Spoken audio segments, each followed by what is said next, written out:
Hello ಸ್ನೇಹಿತರೆ, ಎಲ್ಲರಿಗೂ ನಮಸ್ಕಾರ. ಶ್ರಾವಣಿ ಸುಬ್ರಹ್ಮಣ್ಯ ಧಾರಾವಾಹಿಯ ಇಂದಿನ ಮತ್ತು ನಾಳೆ ಸಂಚಿಕೆಯಲ್ಲಿ ಏನಾಗುತ್ತೆ ಅಂತ ಈ ವಿಡಿಯೋದಲ್ಲಿ ಪೂರ್ತಿಯಾಗಿ ನೋಡ್ಕೊಂಬರೋಣ ಬನ್ನಿ.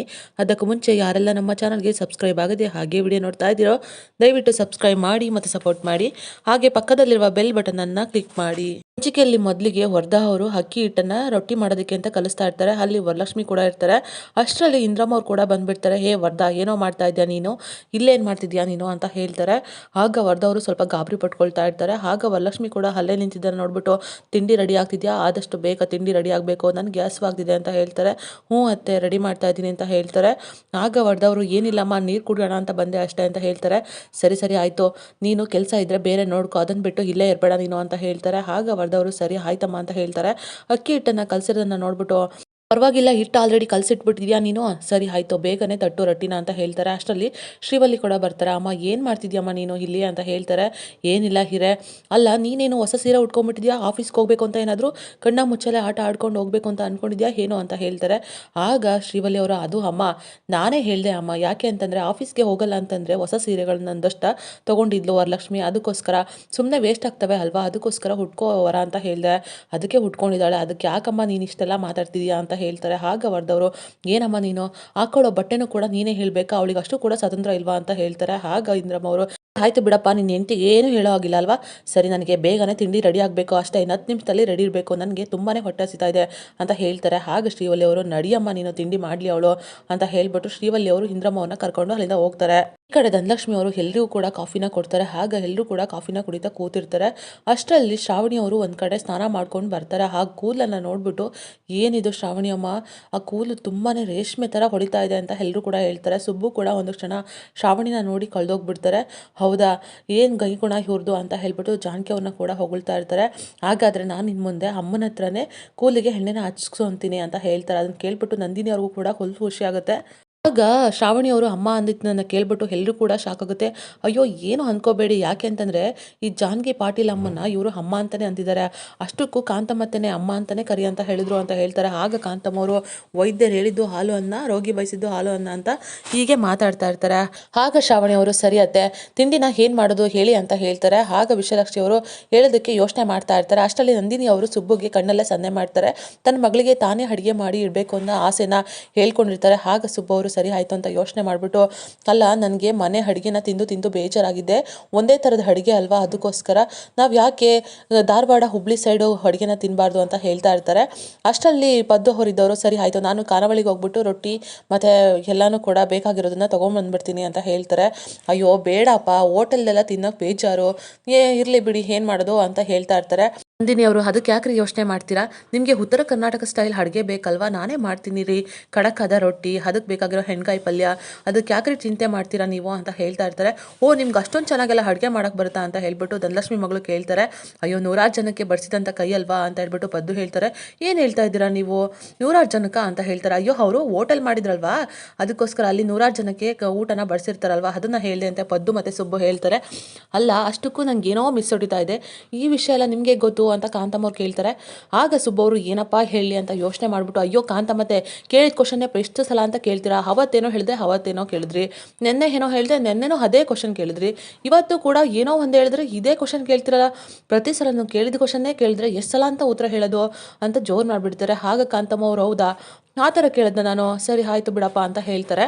ಸುಬ್ಬು ಅವರು, ಹೌದು ಕಾಂತಮ್ಮತ್ತೆ, ನಾವು ಇವ್ರ ಜೊತೆ ಮಾತಾಡ್ತಿದ್ವಲ್ವಾ, ಅವಾಗೆಲ್ಲ ಕೇಳಿದ್ವಿ ಅಷ್ಟೇ ಅಂತ ಹೇಳ್ತಾರೆ. ಆಗ ನಂದಿನಿ ಅವರು, ಸರಿ ಆಯಿತು, ನಿಮಗೆ ಬೇಕಾಗಿರೋಂಥ ರುಚಿಯಾದ ಅಡುಗೆನ ಮಾಡಿ ನಾನು ಬಡಿಸ್ತೀನಿ, ಅದನ್ನ ತಿಂದಮೇಲೆ ನೀವು ಆಹಾ ಓಹೋ ಅಂತ ಅನ್ಬೇಕು, ನೋಡ್ತಾ ಇರಿ ಅಂತ ಹೇಳ್ಬಿಟ್ಟು ಕಿಚನ್ ಕಡೆ ಹೋಗ್ತಾರೆ. ಆಗ ಶ್ರಾವಣಿ ಅವರು ಕೂಡ ಅಲ್ಲಿಂದ ಹೋಗ್ತಾರೆ.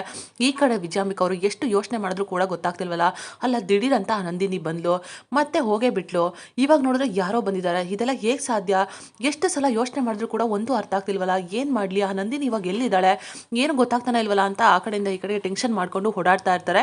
ಅಷ್ಟರಲ್ಲಿ ಮದನ್ ಅವರು ಕೂಡ ಬರ್ತಾರೆ. ಮಾಮ್, ಏನಾಯ್ತು ಮಾಮ್, ಯಾಕೆ ಈ ಥರ ಟೆನ್ಷನ್ ಅಲ್ಲಿದೆಯಾ ಅಂತ ಹೇಳ್ತಾರೆ. ಆಗ ವಿಜಯಾಂಬಿಕಾ ಅವರು, ಡ್ಯಾಡಿ ಸ್ವಲ್ಪ ಹೊತ್ತು ನನ್ನ ಒಂಟಿಯಾಗಿ ಇರೋದಕ್ಕೆ ಬಿಟ್ಬಿಡು ಪ್ಲೀಸ್ ಅಂತ ಹೇಳ್ತಾರೆ. ಅಲ್ಲ ಮ್ಯಾಮ್, ಯಾಕೆ ಈ ಥರ ಆಡ್ತಿದ್ಯಾ? ಅದನ್ನಾದ್ರೂ ಹೇಳ್ಕೋಬಾರ್ದಾ? ಏನು ಕೇಳಿದ್ರು ನೀನು ಇದೇ ಥರ ಮಾಡ್ತೀಯಲ್ಲ, ನನ್ನ ಹತ್ರ ಯಾಕೆ ಸೀಕ್ರೆಟ್ ಮಾಡ್ತೀಯಾ? ಏನೇ ಪ್ಲ್ಯಾನ್ ಮಾಡಿದ್ರು ಕೂಡ ನನ್ನ ಹತ್ರನೂ ಹೇಳ್ಕೊ. ನೀನು ಒಬ್ಬಳೇ ಪ್ಲ್ಯಾನ್ ಮಾಡಿ ಒಬ್ಬಳೇ ಸೋಲ್ತೀಯಾ, ಯಾಕೆ ಹಿಂಗೆ ಮಾಡ್ತಿದ್ಯಾ ಅಂತ ಹೇಳ್ತಾರೆ. ಆಗ ವಿಜಾಮಿಕ್ ಅವರು, ಮ್ಯಾಡಿ ಪ್ಲೀಸ್, ನಾನು ಟೆನ್ಷನಲ್ಲಿದ್ದೀನಿ, ಸುಮ್ಮನೆ ನನಗೆ ತಲೆ ತಿನ್ಬೇಡ, ನಿನ್ನ ಜೊತೆನಲ್ಲಿ ಸೇರ್ಕೊಂಡು ಪ್ಲ್ಯಾನ್ ಮಾಡಿದಾಗಲೂ ಕೂಡ ಫ್ಲಾಪ್ ಆಗಿದೆ ಅಂತ ಹೇಳ್ತಾರೆ. ಆಗ ಮದನ್ ಅವರು, ಅಲ್ಲ ಮ್ಯಾಮ್, ಇದೇ ಥರ ನಾವು ಪ್ಲ್ಯಾನ್ ಮಾಡಿ ಸೋಲ್ತಿದ್ರೆ ಕೊನೆಗೊಂದಿನ ಸಮಾಧಿ ಆಗೋಗ್ಬಿಡ್ತೀವಿ. ಅದಕ್ಕೆ ಹೇಳ್ತಾ ಇದ್ದೀನಿ ಮ್ಯಾಮ್, ನೀನು ಏನು ಮಾಡ್ತಿದ್ಯಾ, ಯಾಕೆ ಈ ಥರ ಟೆನ್ಷನ್ ಆಗಿದೆಯಾ, ಏನು ವಿಷಯ ಅಂತ ನನ್ನ ಹತ್ರ ಹೇಳ್ಕೊಳ್ಳೇಬೇಕು, ಹೇಳು ಮಾಮ್ ಅಂತ ಹೇಳ್ಬಿಟ್ಟು ವಿಜಯಾಂಬಿಕನ ಹತ್ರ ಕೇಳ್ಬಿಡ್ತಾರೆ. ಈ ಕಡೆ ವರದಾ ಅವರು, ವರಲಕ್ಷ್ಮಿ, ನೀನು ಆದಷ್ಟು ಬೇಗ ಹೋಗ್ಬಿಟ್ಟು ರೆಡಿ ಆಗೋ, ಆಫೀಸ್ಗೆ ಟೈಮ್ ಆಗುತ್ತೆ ಅಂತ ಹೇಳ್ತಾರೆ. ಅಲ್ಲರಿ, ನಿಮ್ಮ ಋಣನ ಹೇಗೆ ತೀರಿಸ್ಲಿ, ನನಗೋಸ್ಕರ ಇಷ್ಟೆಲ್ಲ ಮಾಡ್ತಾ ಇದ್ದೀರಾ ನೀವು ಅಂತ ಹೇಳ್ತಾರೆ. ಆಗ ಶ್ರೀವಲ್ಲಿ ಅವರು, ನೋಡುವರ ಋಣನ ರಾತ್ರಿ ಬಂದು ತೀರಿಸುವಂತೆ, ಈಗ ಅದೆಲ್ಲ ಮಾತಬೇಡ, ಟೈಮ್ ಆಗುತ್ತೆ, ಬೇಗನೆ ಹೋಗಿ ರೆಡಿ ಆಗು ಅಂತ ಹೇಳ್ತಾರೆ. ಆಗ ವರದಾ ಅವರು, ಶ್ರೀವಲ್ಲಿ ನೀನು ಹೋಗು ಅಮ್ಮನ ಹತ್ರ, ಇಲ್ಲಿದ್ರೆ ತುಂಬಾ ಕಷ್ಟ ಆಗುತ್ತೆ, ನಾನು ಎಲ್ಲನೂ ಕೂಡ ಟಿಫನ್ ರೆಡಿ ಮಾಡ್ತೀನಿ ಅಂತ ಹೇಳ್ಬಿಟ್ಟು ಕಳಿಸ್ತಾರೆ. ಆಗ ಶ್ರೀವಲ್ಲಿ ಅವರು ಇಂದ್ರಮ್ಮನ ಹತ್ರ ಬಂದು ಕೂತ್ಕೊಳ್ತಾರೆ. ಅಮ್ಮ, ಯಾಕಮ್ಮ ಈ ಥರ ಆಡ್ತೀಯ ನೀನು ಅಂತ ಕೇಳ್ತಾ ಇರ್ತಾರೆ. ಆಗ ಇಂದ್ರಮ್ಮ ಅವ್ರ ಗಂಡವರು ಕೂಡ, ಅಲ್ಲ ಕಣೆ, ಈ ಮನ್ನಲ್ಲಿ ಮಗ ಸೊಸೆ ಎಲ್ಲರೂ ಕೂಡ ಚೆನ್ನಾಗಿರ್ಬೇಕು, ಜೊತೆಗೆ ಮೊಮ್ಮಗು ಕೂಡ ಬರಬೇಕು, ಆದರೆ ನೀನು ನೋಡಿದ್ರೆ ಹೆಣ್ಮಗಳು, ನೀನು ಸೊಸೆ ಈಗಿರಬೇಕಾದ್ರೆ ಅವಳ ಮೇಲೆ ಅಷ್ಟೊಂದು ಯಾಕೆ ದ್ವೇಷ ಕಾಡ್ತೀಯಾ?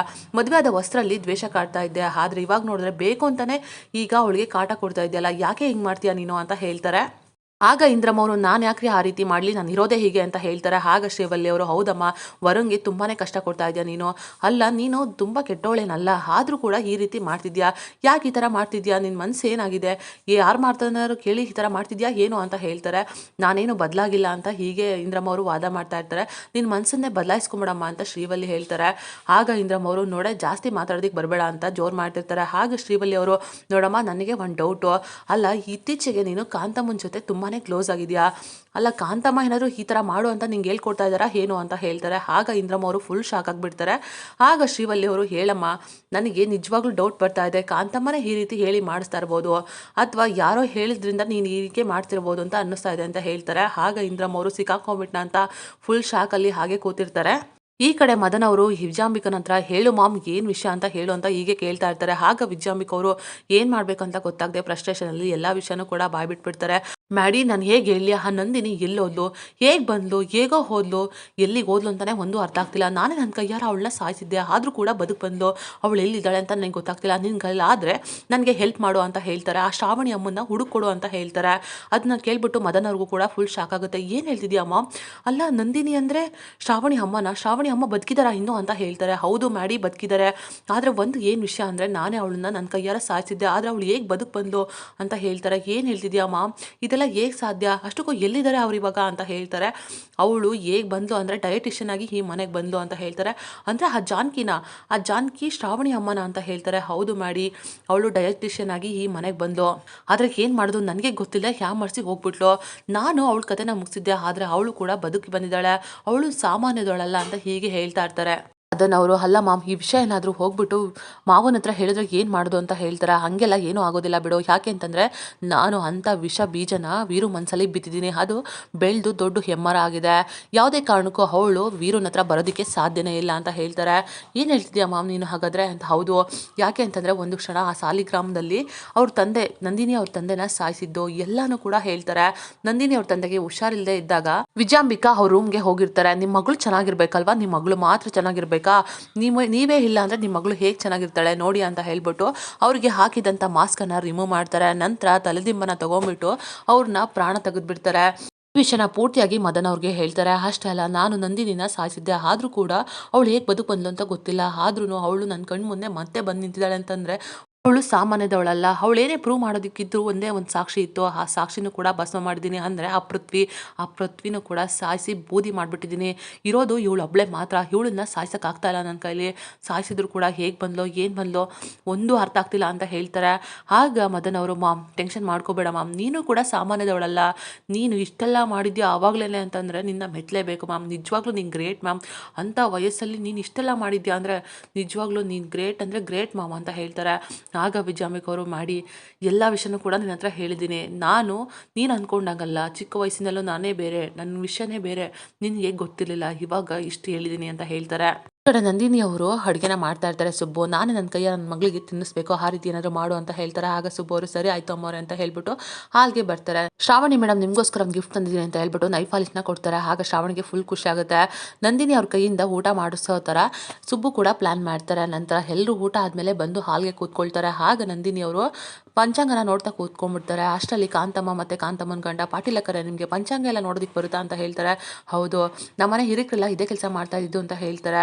ಆಗ ಕಾಂತಮ್ಮನ ಗಂಡ ನನಗಿಂತ ಚೆನ್ನಾಗಿ ನೋಡೋಕೆ ಬರುತ್ತಾ ನಿಮಗೆ ಅಂತ ಹೇಳ್ತಾರೆ. ವಿದ್ಯೆ ಅನ್ನೋದು ಸಾಗರ ಇದ್ದಂಗೆ, ಯಾರ ಕೈಲಾದರೂ ಹಿಡಿದಿಟ್ಕೊಳಕ್ಕಾಗುತ್ತಾ ಹೇಳ್ರಿ, ಎಷ್ಟು ತಿಳ್ಕೊಂಡ್ರು ಕೂಡ ಸಾಲದು ಅಂತ ಹೇಳ್ತಾ ಇರ್ತಾರೆ. ಅಷ್ಟರಲ್ಲಿ ಮನೆಯವರೆಲ್ಲರೂ ಕೂಡ ಬರ್ತಾರೆ. ನಿಮ್ಮ ರಾಶಿ ನಕ್ಷತ್ರ ಹೇಳಿ ಅಂತ ಶ್ರಾವಣಿ ಮತ್ತು ಸುಬ್ಬುಗೆ ಕೇಳ್ತಾರೆ.